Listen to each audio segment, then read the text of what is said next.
The clash. The hangar bay of the Vaithran Ascendancy flagship was a place of order. Every crate stacked in precise alignment, every soldier marching in perfect rhythm. To stumble here, to disrupt this harmony even for a breath, was to invite punishment. And yet a cloaked figure moved among them, quiet as shadow. His boots scuffed the polished alloy floor, leaving faint streaks of dust that no one noticed, no one except her. Commander Salira had been trained since birth to see imperfection. Her elite armor gleamed like liquid silver, trimmed with the crest of her house in gold. She was the paragon of discipline, the example all lesser warriors aspired to. When the cloaked figure brushed past her and the grit of some forgotten world smeared across her left pauldron, her body froze in outrage. The insult was unthinkable. In one swift motion, she seized his cloak and wrenched him around. Her blade hissed to life, a shimmering arc of blue plasma, and came to rest against the base of his throat. Gasps echoed across the hangar. Workers halted mid-step, soldiers turned in formation, and the quiet hum of machinery seemed to dim as if the ship itself knew to listen. "Do you understand what you've done?" Salira's voice was cold, formal, honed by decades of command. The man's face was shadowed beneath his hood, but his voice carried steady, almost amused. "Smudged your paint job, looks like." Her grip tightened. She expected trembling, excuses, pleas. Instead, he met her stare. Though she could not yet see his eyes, there was weight in the way he held himself. Insolence. Defiance. "Your life," she said, pressing the blade close enough to singe the fibers of his cloak, "is forfeit." The hangar crowd murmured approval.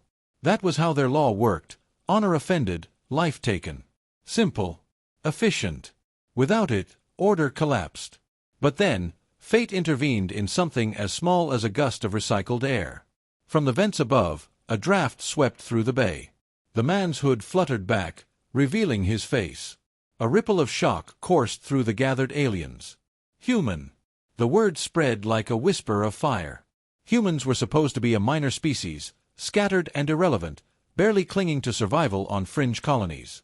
They were weak. They were prey.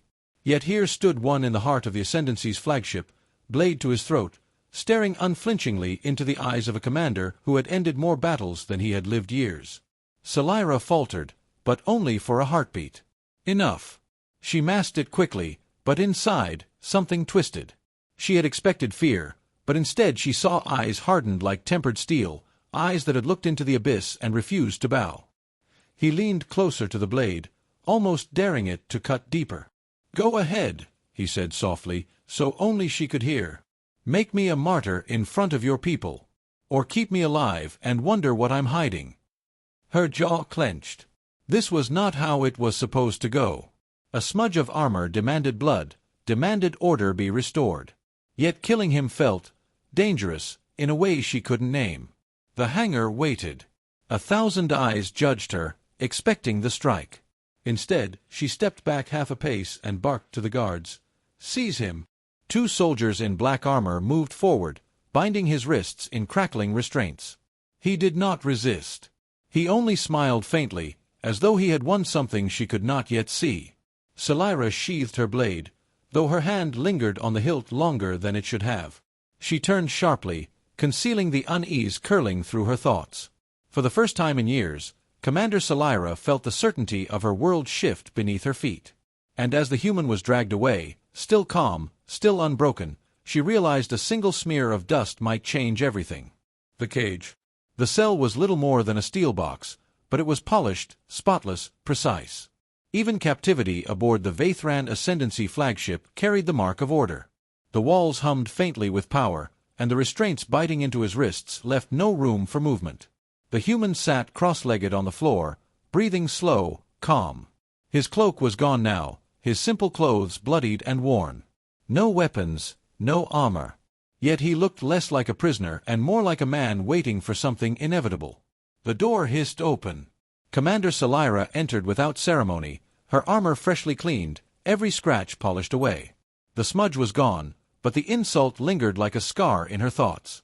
2 guards stood outside, weapons ready, though she hadn't asked for them. She didn't like that she needed them. She studied him. "You are human." He looked up, his expression maddeningly casual. Last I checked. Salira's eyes narrowed. Humans do not belong here. Your kind is scattered, fragile. You should be clinging to the edges of dead worlds, not walking freely into the heart of the Ascendancy. Maybe we're better at slipping past your walls than you think. His tone wasn't boastful, it was worse. It was amused. She stepped closer, her voice clipped. Your life is mine by right. You offended my honor, you dirted my armor before witnesses. Tradition demands I take your head. He tilted his own, studying her as though she were the prisoner. And yet, here I am, breathing. Her hand twitched toward her sword hilt. She hated how he turned her certainty to smoke with so few words. Tell me why. Why face death without fear? Every creature flinches at the blade. His smile faded, replaced by something harder, older. Because fear doesn't save you. Fear is a leash. We learned that the hard way. Out on the edges, where the cold bites and the air runs thin, fear kills you faster than hunger. We don't have the luxury of trembling. We survive by standing when no one else will. His words carried weight. They were not rehearsed. They were carved from pain and endurance. Salira found herself silent, though silence was weakness. She pressed again, sharper. You fight for scraps, for dying colonies. The Ascendancy rules half the stars. What can humans possibly hope to win? He leaned forward, chains rattling, eyes burning with that same infuriating defiance she had seen in the hangar. We don't fight to win. We fight because surrender means extinction. Every breath is victory enough. And sometimes, Commander, that's all it takes. The words struck deeper than she expected. For years she had been told humans were lesser, too frail, too scattered to matter. Yet here he was, shackled and bruised, still unbroken, still mocking the might of the Empire with nothing but his voice. For the first time in her memory, Salira felt something like doubt gnaw at her. She straightened, masking it behind command. Your defiance will end when the trial begins. The Council demands your execution be public. You will die by the blade. His answer came too quickly, too calm. Maybe. But when your people see me die without bowing, without fear, what do you think they'll remember? My death, or the fact that I didn't break? Her throat tightened. He had turned her own culture's obsession with honor against her. If he died defiant, he became more than human. He became symbol. She stepped back sharply, armor plates clicking. The door hissed open again, and the guards re-entered. Leave him here, she ordered. He will face the Council tomorrow. The guards saluted. The human only leaned back against the wall, closing his eyes as though he had already won. Salira turned to leave, her boots echoing on the polished floor. For the first time in decades, her stride lacked certainty. His words lingered like a thorn in her mind. Humans were not supposed to be strong. They were supposed to be prey. So why did one man in chains make her feel as though the Empire itself was fragile? The trial of blades. The arena was not built for sport. It was built for order. Every stone of the chamber was smooth and pale, polished by centuries of ritual blood. The ceiling soared high, open to the artificial winds that carried the chants of thousands. Rows upon rows of the Ascendancy's citizens filled the balconies, their voices rising in a single resonant rhythm. Judgment was not whispered here. It was thundered. In the center stood the human. Shackles had been removed, but no weapon was placed in his hand. His clothing was torn, dust clinging to the fabric. He looked out at the crowd as if he had walked into a market square rather than his own execution. Commander Salira entered opposite him, her armor resplendent once more. A fresh polish, a repaired crest, every mark of dishonor scoured away. In her hand, her blade shimmered with blue fire. She should have felt strong. But as the crowd roared her name, her chest tightened. She was not afraid of him. She had no reason to be. And yet, when her eyes met his, she felt again that unsettling current, the one that had begun in the hangar. His gaze said, "I will not break." The High Arbiter's voice boomed from above. By tradition and honor, the offender faces judgment by combat. Commander Salira, chosen blade of the Ascendancy, shall strike. Let balance be restored.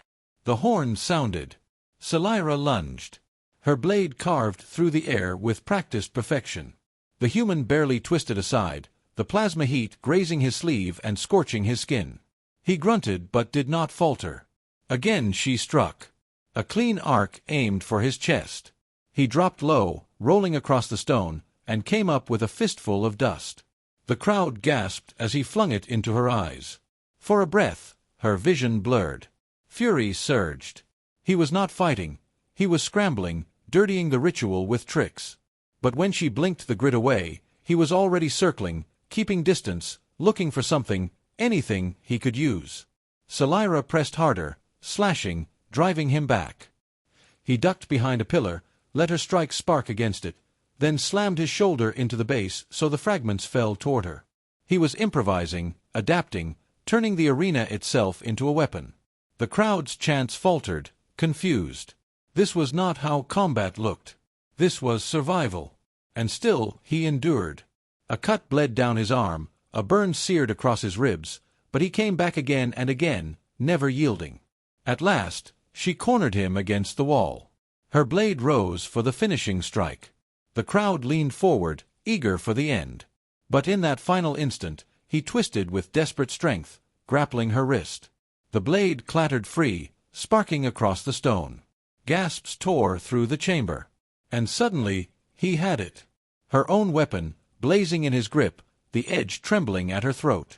The scene mirrored their first meeting, human, unarmed, unworthy, now holding power where none should exist. Silence fell like a shroud.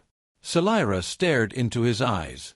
Expecting triumph, she found something stranger, pity. He could strike. By their law, he had every right to claim victory, to carve her down before the entire ascendancy. Instead, he lowered the blade.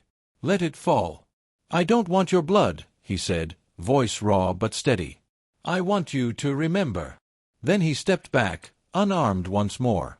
The arena erupted in chaos. Some roared for his execution, others whispered of shame and weakness. Never had such defiance been seen. Never had a prisoner spared the chosen blade. Guards stormed forward, seizing him, forcing him down. He did not resist. Selira stood frozen, the echo of his choice burning in her chest. By every rule, she should despise him. By every law, he should already be dead. Yet she could not erase the image of him lowering her blade, of the words that lingered, I want you to remember. For the first time in her life, honor felt heavy. The unmasking. The council chamber was colder than the arena. Not in temperature, but in judgment. Here, there were no roaring crowds, no chants to drown doubt. Only the quiet presence of the Ascendancy's highest lords, each seated on a raised platform, their faces hidden by masks of polished steel. Their voices would decide his fate. The human knelt at the center, wrists bound again. He looked thinner under the harsh light, but not broken. Never broken. His eyes scanned the chamber as though measuring the distance between life and death, and finding both equally acceptable. Commander Selira stood behind him, her blade once more at her hip. She was summoned as executioner. She should have felt honored. Instead, unease gnawed at her. The weight of the last duel lingered in her chest, heavier than any armor. The High Arbiter's voice rang out, deep and echoing. The human trespasser defied order. He desecrated ceremony. He drew blood and brought dishonor to the blade. His death is required. Commander, fulfill your oath. Her hand moved to the hilt automatically, the motion of years of discipline. But her mind wavered. She remembered the dust in her eyes, the improvised tricks, the refusal to quit. She remembered the moment he held her life in his hands, and let it go. She stepped forward, blade drawn. Its hum filled the silence. Any last words, human? She asked, her voice harder than she felt. He met her gaze. Yeah. When you kill me, they'll remember that I didn't beg. That I faced all of you, and I stayed human. Something inside her cracked. Humans were supposed to be frail, insignificant. Yet this one, without armor, without rank, without even a weapon, had faced her and lived. Not because of strength, but because of something her people had lost long ago. Fire. Selira turned, facing the council instead of her prisoner. Her blade remained lit, but lowered. If I kill him, we prove him right, she said. We show that humanity cannot be broken. That fear belongs to us, not him. Do you want every colony whispering of the human who spat in the face of the ascendancy and died unbowed? A murmur rippled through the masked lords. The arbiter's voice sharpened. You question tradition? I question weakness disguised as strength, she answered. Her voice carried more force than she intended, but she did not stop. We claim to rule through order, yet one man in chains made us tremble. If extinction could not silence his kind, then execution will only give them a banner to rally behind. The silence that followed was suffocating. The arbiter rose. What do you propose, Commander? She looked down at the human. He watched her without gratitude, without hope, only the same iron will. Spare him, she said. Let him live. Study his people. Learn what they carry that we have forgotten. The chamber erupted in debate, voices colliding like storms. Some called her traitor, others visionary. But the arbiter raised a hand, silencing them all. Very well. He lives, under your watch. Should he escape, should he rebel, the dishonor will be yours to bear. The judgment struck like a hammer. But Selira bowed her head. I accept. Guards released the human's chains. He flexed his wrists, staring at her with unreadable eyes. Why? He asked, low enough that only she heard. She sheathed her blade. Because when the wind pulled your hood, I saw your face. And I could not see weakness there. Only truth. For the first time, his smile was not mocking. It was tired, but real. As they left the chamber together, Selira felt the stares of the council burning into her back. She had defied tradition, gambled her honor, and tethered her fate to a man her people considered beneath them.